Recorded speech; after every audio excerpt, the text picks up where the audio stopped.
I was in Accrington, Northumberland in 1993. Yeah. And the only the three main names it's Viv Graham, yourself, and Lee Duffy. And like they're the only names. But out of all three of them, yours was the most decent one because you'd help the neighbourhood out. Yeah, well, I was supposed to fight Viv Graham for 20 grand. Steve and Michael Sayers put the money up. Then somebody else paid him 10 grand to fight me. And then, but it never come off. Then there was a 50 grand supposed to come up and never come off. And, but people Lee Duffy used to say to me that I can empty a pub in a minute. I said, I can fill it in a minute. So I'd rather fill it than empty it. I said, what you doing, Lee? I said, you're pushing the limits now. You're hitting idiots, you're hitting people. I said, it's a bit, the analogy's like Barcelona and Real Madrid, best football team in the world. Would they come to play South Bank United or Stockport United? They wouldn't do it, you know. So you're hitting people that are just nobody, so you get a name as a bully then. But instead he likes to fight in Viv Graham, did you ever think about getting together and running a bigger circle? I tried to do that with the Conroys and the Sayers and everyone else and all up there, and just like a bit like the Mafia did to do in the old days when they all got together. I said, there's plenty. I got with Ernie Buick and people like that and run the doors. And I said, instead of everyone looking over each other's shoulder, why don't we all work together and we all come? Instead of making 2-3 grand, we could all be making 10 grand a week each. I said, and do it legal. But there's bad blood between certain families. Just won't have it, you know. You can't not always make it good, can you? No. Some people just won't listen. And some people, like me, I'm not bothered about if I've got trouble, I've got to sort it out. But I'm not one of them people who go around looking for trouble. I'm walking into a pub and say, you're doing that. Bye, looking good, son. How you doing? All right, mate. And make them feel at ease straight away where Lee or Viv Graham would walk and be staring at people, and that would make people out at ease, and they'd walk out, they'd be frightened. And I've been in 5 or 6 pubs at New Year's time, Christmas, and they've come on, give me a bottle of champagne and said, the best night we've ever had, and there's not been one fight. And he said, we've took more money tonight than we had any year through you being here, so there's no trouble. I've seen loads of photos with Lee Duffy, and he looks more like a pretty boy. He doesn't look like a fight. I know he is a fighter. Oh, yeah. I know he is, but to look at him, you wouldn't think nothing, would you? No. But he was only 26, you know, so he did a lot of jail, you know, a hell of a lot of jail.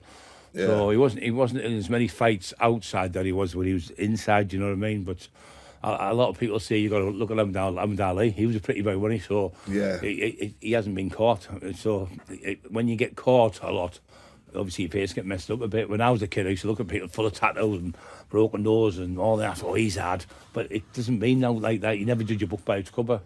You know, I remember meeting a man called Frank Atherton. He was in his 60s. And he used to be a lightweight boxer from St Helens. And he'd be, all right, love, and he'd talk like that. And he sounded gay, but he wasn't. All right, love, that. All right, Chuck, and all that. And I was thinking, bloody hell. And one night, boom, I seen him, like 2 16-stone lads out, like lightning speed. And he taught me to box him. He was like Mickey with Rocky, like that. But you see the guys with the broken nose and all that, like me. I've got man broke 3 times. These were too close to get away from the punch. Yeah. Of course. But you can't have. I've had fights where lads over 12 stone struggled. I've had fights where lads. I've had a fight with a lad called the Dentist. He was 6'8", a bit like the boxer Tyson Fury. Not as good as him, but his type of build. And he came in, and in the old days, you used to have a thing, pine piece supper it was called. You could stay until 1 o'clock, but you could only serve till 11. So people would buy, like, say, 4 drinks. Anyway, I said, you can't get in, mate. He said, I'm coming in. Big deep voice, loads of gold, big beard. Anyway, you called him the Dentist because he hit with the big right hand, knocked your teeth out, so you had to go to the dentist. Big name, but top fighter. Anyway, he come in, I caught this right up, I caught left hook, and he had to go to the fucking dentist. So, yeah, we had some fun on the doors. But pie and peas supper. I remember what it was. I was having stotties. Yeah, it was an old thing, wasn't it? Yeah. So a lot of people watching this have not heard of Lee Duffy. I'm familiar with him. Yeah. Peter's known about him for years. Yeah. As his crime partner, can you just tell what Lee Duffy's story is? Well, Lee Duffy was bullied as a child. He started boxing. He boxed with Marty Turner, who's here today with us. He taught him about the box. And he boxed Laura Lancaster. She taught him how to box. She was a judo champion, world champion.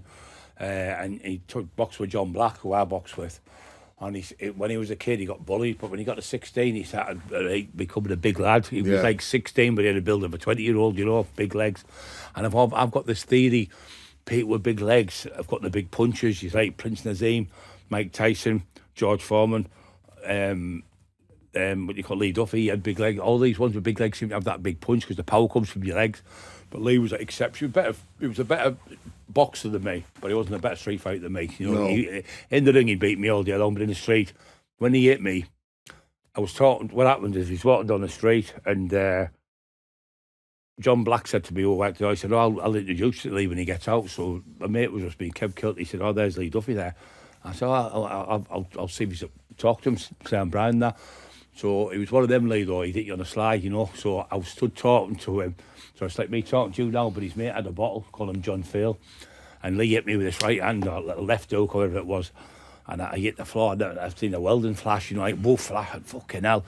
And that was like, that was the version of getting knocked out, nearly. I hit the deck, but I was square on then, which is stood like that. And if you get hit, you go down. And I've learned my lesson since then. And I was a bit naive because I was only 26, but I'd never been in trouble or nothing. I'd just done training. And Lee Duffy was in and out of jail fighting, you know, all the stuff. So anyway, he put me down, but I had 36-inch thighs. I was squatting 800 pounds and benching 630 pounds. So when he tried to grab me, I'd recovered, and then when I got him on the floor, I headbutted a few and I elbowed him. His mate hit me with a bottle. I picked him up, threw him over the car, and then we were fighting in the street, picking bollards out the ground, hitting them with like metal bollards, and it went on. Then I went to fight him again, and anyway, he ended up being friends with me. He phoned me up and said, "Can we end up being friends? Because you're hanging around with slinks.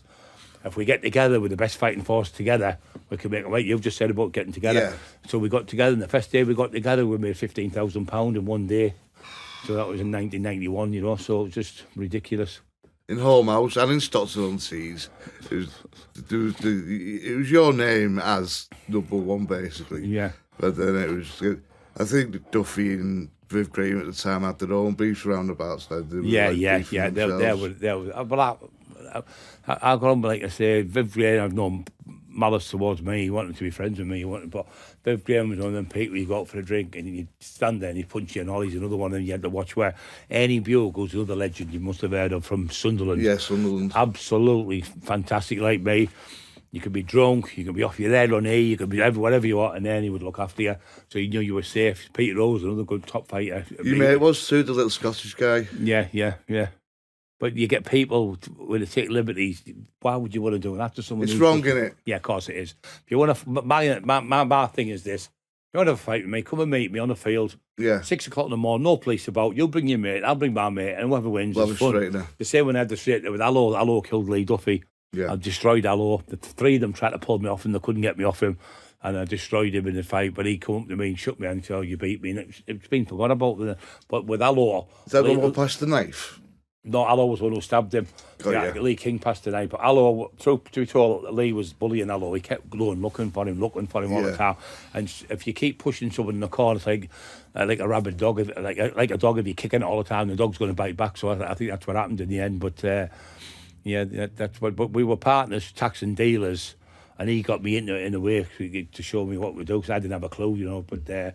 we've done it for a long time. But I had a fight called Steve Mafia, broke his jaw in a kebab shop, and I got remanded for 3.5 months. While I was in jail, Lee got stabbed to death. I found out. What was the beef between Viv and Lee?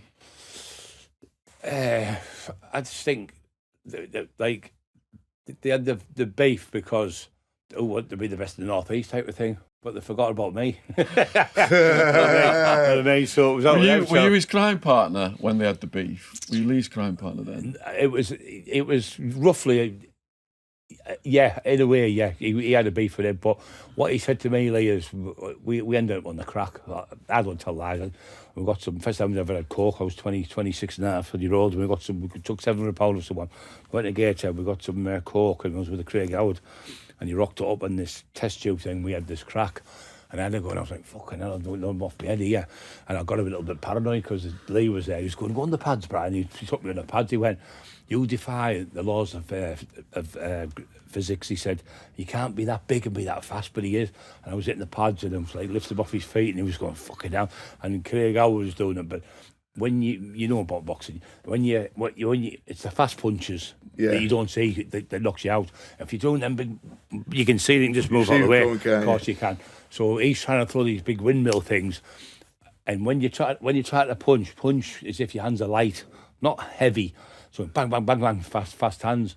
And he was punching like he was benching £500, which he's not going to get no generator, no power. So Lee said, watch Brian. I went on the pads, he said, just phenomenal. He said, can I just say something? I thought he was going to have a fight with us at the time. He went, you know, that day, he said, you beat me, you know. He said, for 6 weeks, I couldn't sleep.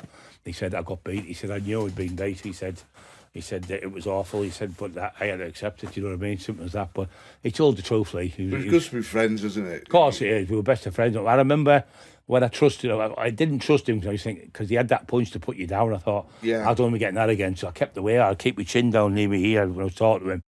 And then one night we went to the Havana, and he gave me one of these ecstasy. They were from here, from Liverpool, they're called biscuits. And he gave me half a biscuit. And I thought, what's these? I know me, gullible. And I took it, and about an hour later, I was still like that. I'm cabbaged. Loved up. Loved up. But I'm like, I can't move. I'm going, fucking hell. Anyway, he's doing the Cossack dance and all sorts of stuff. And fucking, I'm stood there, mate, thinking, what the bloody hell? Anyway, the next minute, he goes, come here, you big bastard, I love you. And he gave me a kiss on the cheek. And we were in a little polo, I think they call them, little polo valley, what they call them. We're on one of them. The side, he was like 17 stone, now he's 24 stone. And we look like Fred Flintstone and Ben back. We're driving around. Anyway, we goes to this club. And I thought, he could kill me now. Nice state of me. And he went, I love you, big fella. He said, that day I threw that punch, I feel an arsehole. He said, you're the best lad I've ever come across.